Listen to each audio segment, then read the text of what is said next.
Assalamualaikum warahmatullahi wabarakatuh. Perkenalkan, nama saya Muhammad Samsi Rizky Ahmadiyah Kusuma, NIM 20087044, Prodi Pendidikan dan Kepelatihan Olahraga Fakultas Ilmu Keolahragaan Universitas Negeri Padang. Baiklah, di sini saya akan menjelaskan yang pertama, struktur dan klasifikasi otot pada manusia dan mekanisme kontraksi otot. Baik, masuk ke poin yang A, mengenai struktur dan klasifikasi otot pada manusia. Otot itu sendiri merupakan sebuah jaringan dalam tubuh manusia dan hewan yang berfungsi sebagai alat gerak aktif yang menggerakkan tulang. Otot ini diklasifikasikan atau dikelompokkan menjadi 3 jenis otot. Yang pertama otot lurik, otot polos, dan otot jantung.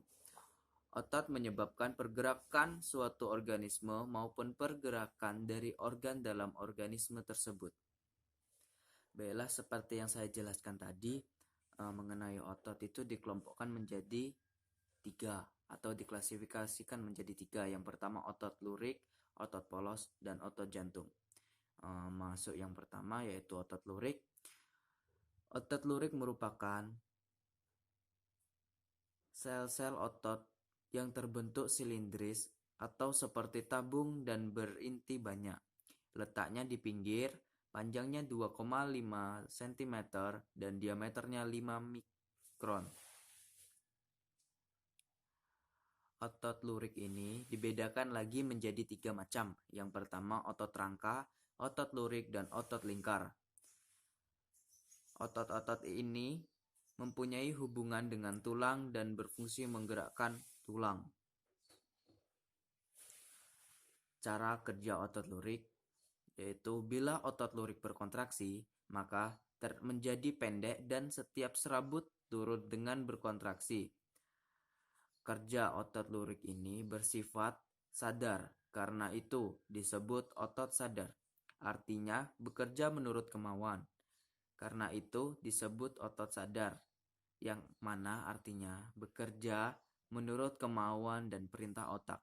Reaksi kerja otot lurik terhadap perangsang sangat cepat tapi tidak tahan kelelahan. Baik, yang kedua yaitu otot polos. Otot polos ini terdiri dari sel-sel otot polos. Sel otot ini dibentuknya seperti gelondongan di bagian tengah terbesar dan kedua ujungnya meruncing.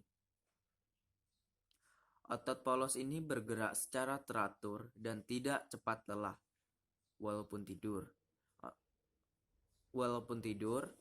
Otot masih mampu bekerja. Otot polos terdapat pada alat-alat dinding tubuh dalam, misalnya pada dinding usus, dinding pembuluh darah, dinding pembuluh limfe, dinding saluran pencernaan, trachea, cabang tenggorokan, pada musculus ciliaris, mata, otot polos dalam kulit, saluran kelamin, dan saluran ekskresi. Cara kerja otot polos ini, bila otot polos berkontraksi, maka bagian tengahnya membesar dan otot menjadi pendek. Kerutan itu terjadi lambat.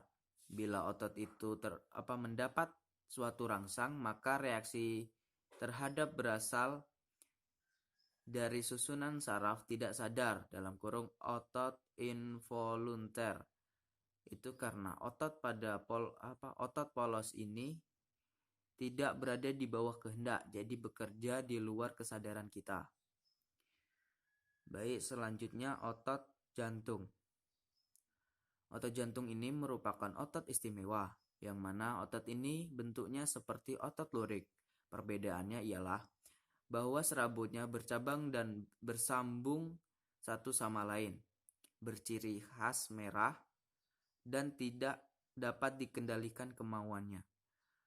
Kontraksi tidak dipengaruhi saraf. Fungsi saraf hanya untuk mempercepat atau memperlambat kontraksi, karena itu disebut otot tidak sadar.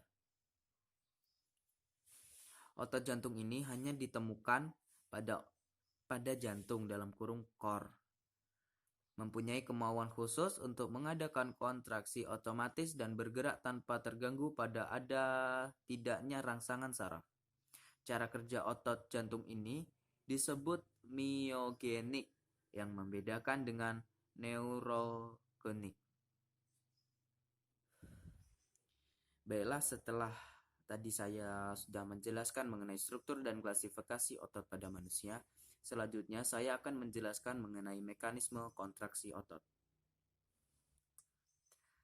Mekanisme kontraksi otot ini berlangsung dengan urutan sebagai berikut. Yang pertama, pusat motorik di otak mengirimkan impuls atau rangsang menuju otot melalui saraf motoris (saraf kranial dan saraf spinal).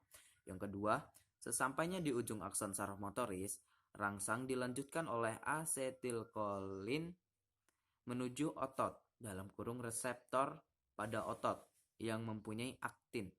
Yang ketiga, asetilkolin akan membebaskan ion kalsium yang berada di sel otot melalui proses tertentu.